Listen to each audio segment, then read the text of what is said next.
अस्सलामुअलैकुम। जनाब बाबूभाई सोपारी वाला गर्ल्स प्राइमरी स्कूल, कक्षा 6, विषय हिंदी, पाठ 6 सुबह, जो एक प्रसंग कथा है। बच्चों, आज हम ये नया पाठ सीखेंगे। प्रायः विकलांग व्यक्ति जीवन में निराशा का अनुभव करता है। विकलांग व्यक्ति को क्या लगता है कि वह अपने जीवन में कुछ नहीं कर सकता, उसे दूसरों के भरोसे ही जीना पड़ेगा। लेकिन ऐसा नहीं है। हौसला हो तो विकलांग व्यक्ति भी अपने बल पर जी सकता है और अपने साहस और फुर्ती से वह सबको प्रभावित कर सकता है। यहाँ पर सुबह जो प्रसंग कथा है उसमें बताया गया है कि पोलियो विकलांग बालिका रेशमा अपनी सूझबूझ और साहस से काम लेती है। उसकी जो शारीरिक कमी थी वो उसके इरादों में कभी बाधा नहीं बनी। वो हमेशा जिंदा दिली और परिश्रम से अपना जीवन जी रही है, जो इस प्रसंग कथा में बताया गया है। तो चलो पहले हम देखेंगे विषय प्रवेश। पोलियो की बीमारी से बच्चे विकलांग हो जाते हैं। बच्चों को इस बीमारी से बचाने के लिए उन्हें पोलियो की दवा पिलाई जाती है। आपको पता ही होगा कि घर घर आके भी पोलियो की दवा पिलाई जाती है उन्हें।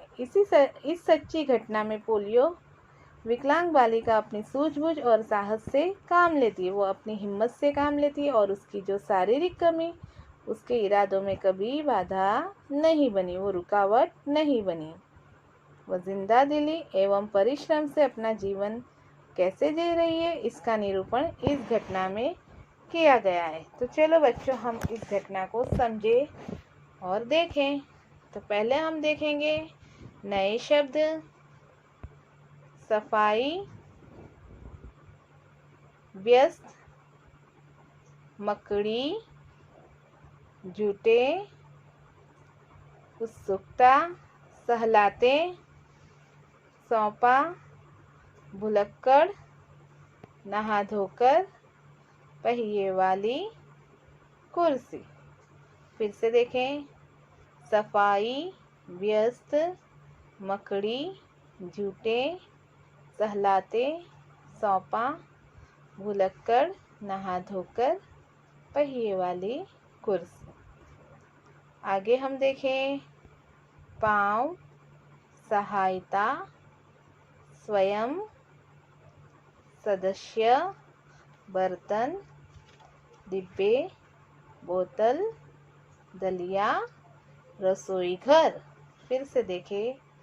पाँव, सहायता, स्वयं, सदस्य, बर्तन, डिब्बे, बोतल, दलिया, रसोई घर। बच्चों, ये सारे तुम्हारे नए शब्द आपको आपकी हिंदी की नोट में 2 बार सुंदर अक्षरों में लिखने हैं। अब हम देखने वाले हैं शब्दार्थ। व्यस्त यानी काम में लगे हुए। व्यस्त का मतलब होता है काम में लगे हुए। खास, खास यानी विशेष, खास यानी विशेष। उत्सुकता यानी तीव्र इच्छा या फिर अधीरता। उत्सुकता, तीव्र इच्छा, अधीरता। त्योहार मतलब पर्व, उत्सव। त्योहार यानी पर्व या फिर उत्सव। आगे देखें।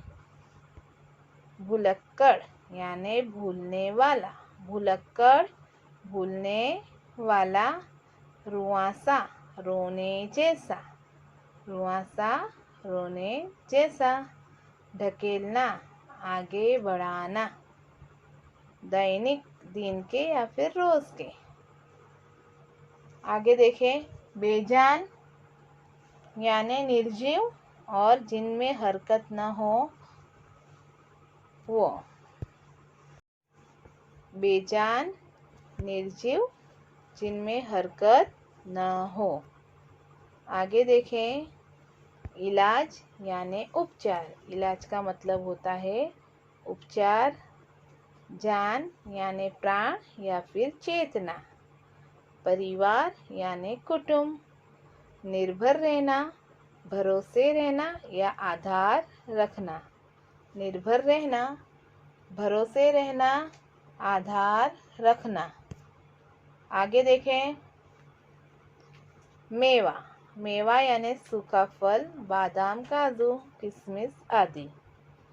दलिया, दरे दरे गेहूं से बना खाद्य पदार्थ। व्यवस्थित मतलब ढंग से, तरीके से। व्यवस्थित का मतलब होता है ढंग से, तरीके से। चमचमाना यानी चमकना। बच्चों, ये सारे शब्दार्थ आपको आपकी हिंदी की नोट में 2 बार सुंदर अक्षरों में लिखने हैं। अब हम इस कहानी को देखेंगे। सुबह सुबह रेशमा ने देखा कि घर के सभी लोग सफाई में व्यस्त हैं। सब क्या कर रहे? घर की सफाई कर रहे। कोई सामान झाड़ रहा है तो कोई मकड़ी के जाले उतार रहा है। सुबह क्या देखा रेशमा ने? सभी लोग घर की सफाई कर रहे हैं। कोई सामान झाड़ रहा था तो कोई मकड़ी के जाले उतार रहा है। रेशमा ने सोचा, जरूर आज कोई खास बात है। उसने देखा कि घर के सभी लोग सफाई कर रहे हैं, इसीलिए उसे क्या लगा कि आज कोई खास बात होगी। उसने माँ से कहा, माँ आज कोई खास बात है? सब इतनी सुबह उठकर घर की सफाई में जुटे हैं। हम देख गए। जुटे का मतलब वो क्या कहती है रेशमा कि माँ आज कुछ खास बात है, सब इतनी सुबह उठकर घर की सफाई कर रहे हैं। रेशमा ने उत्सुकता से पूछा, मतलब अधीरता से उसने पूछा। अब उसकी माँ उसे जवाब देती है रेशमा की, हाँ बिटिया रानी, त्योहार के दिन है, भूल गई क्या? क्या कहा माँ ने कि हाँ बेटा, त्योहार का दिन है, तू भूल गई? पहले से ही साफ सफाई हो जाए तो अच्छी तरह त्योहार का आनंद ले पाएंगे। साफ सफाई यदि पहले से ही हो जाए तो क्या त्योहार का आनंद ले पाएंगे। माँ ने प्यार से रेशमा के गाल को सहलाते हुए कहा। माँ ने रेशमा से उसके गाल को सहलाते हुए क्या कहा कि यदि सफाई पहले से ही हो जाए तो त्योहार का आनंद ले पाएंगे। अब रेशमा कहती है, ओ मैं तो एकदम भुलक्कड़ हो गई हूँ। पर माँ आपने मुझे कोई काम नहीं सौंपा, मैं क्या करूँ बताओ माँ। रेशमा ने क्या कहा, मैं तो भुलक्कड़ हो चुकी हूँ, भूल चुकी हूँ, पर माँ आपने तो मुझे कोई काम ही नहीं सौंपा, मैं क्या करूँ माँ बताओ। रेशमा ने काम के लिए उसकी माँ से कहा। अच्छा चलो नहा धोकर तैयार हो जाओ, फिर बताऊंगी बहू से। काम है, मैं आपकी मदद करना चाहती हूँ, ये रेशमा ने कहा। क्या कहा इसकी माँ ने कि चलो पहले नहा धो लो, फिर तैयार होके मेरे काम में हाथ बटाओ। यहाँ पर हमें चित्र में दिख रहा है रेशमा और उसकी माँ। रेशमा ने रुआंसे स्वर में कहा, मदद तो मैं ज़रूर लूँगी। रेशमा ने क्या कहा, मदद तो मैं ज़रूर लूँगी, मैंने तुम्हारे लिए कई काम सोच रखे। उसकी माँ क्या कहती है, मैंने तुम्हारे लिए कई काम सौंप रखे हैं, नहा धोकर नाश्ता कर लो, फिर बताऊंगी कि क्या काम करने हैं। यह कहते कहते माँ ने रेशमा को उसकी पहिए वाली कुर्सी पर बिठा दिया। रेशमा ने अपनी पहिए वाली कुर्सी धीरे धीरे धकेला और अपने दैनिक कार्य में लग गई। रेशमा ये कहा और उसने क्या कहा, उसकी जो पहिए वाली कुर्सी थे उसकी माँ ने उसको पहिए वाली कुर्सी पर बिठा दिया और वो पहिए वाली कुर्सी को धीरे धीरे ढकेला और अपने दैनिक कार्यों में रेशमा लग गई। अब देखें हम, रेशमा जब 5 साल की थी तभी से उसके दोनों पैर जो थे वो काम नहीं करते थे। उसे बहुत तेज बुखार हुआ और घुटनों से नीचे दोनों पांव एकदम बेजान हो गए। बहुत इलाज करवाया पर रेशमा को पाँव में जान नहीं आई। मतलब रेशमा के दोनों पाँव 5 साल की उम्र में बेजान हो गए थे, उससे पोलियो हो गया था। रेशमा बहुत हिम्मत वाली लड़की थी। शुरू शुरू में उसे जरूर दूसरों की सहायता लेनी पड़ी, परंतु अब वो 11 साल की है। अब कितने साल की हो गई है? 11 साल की।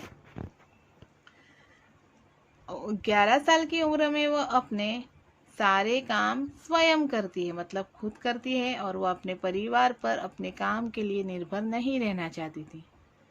परिवार के सभी सदस्य, पिताजी, छोटा भाई गोलू, दादी, सभी उसे बहुत प्यार करते थे। वो सबकी आंखों का तारा है। यहाँ पर आंखों का तारा मतलब बहुत प्यारा। परिवार के जो जितने सदस्य थे, पिताजी, छोटा भाई गोलू, दादी जी, दादाजी, सब रेशमा से बहुत प्यार करते थे। वो सबकी आंखों का तारा था। अब माँ ने उसे काम में क्या कहा? माँ ने रसोई घर के सारे बर्तन, डिब्बे, बोतलें नीचे उतार कर साफ कर दिए थे और उन्होंने रेशमा को आवाज़ दी, रेसू, अगर तुमने नाश्ता कर लिया हो तो काम में मेरा हाथ बटाओ। समझ में आया बच्चों? अब रेशमा क्या कहती है? हाँ माँ, मैंने नाश्ता कर लिया। दूध का मेवे वाला दलिया बहुत अच्छा बना है। रेशमा ने क्या कहा कि दूध का मेवे वाला दलिया बहुत अच्छा बना है। माँ, मैं हाथ धोकर अभी आती हूँ। रेशमा अपनी कुर्सी को धकेलते हुए रसोई घर में पहुंची। रेशमा माँ को बर्तन डिब्बों पर लेबल लगा लगा कर पकड़ाती गई और माँ उन्हें व्यवस्थित ढंग से सजाती गई और रसोई घर जो था वो फिर से चमचमाने लगा।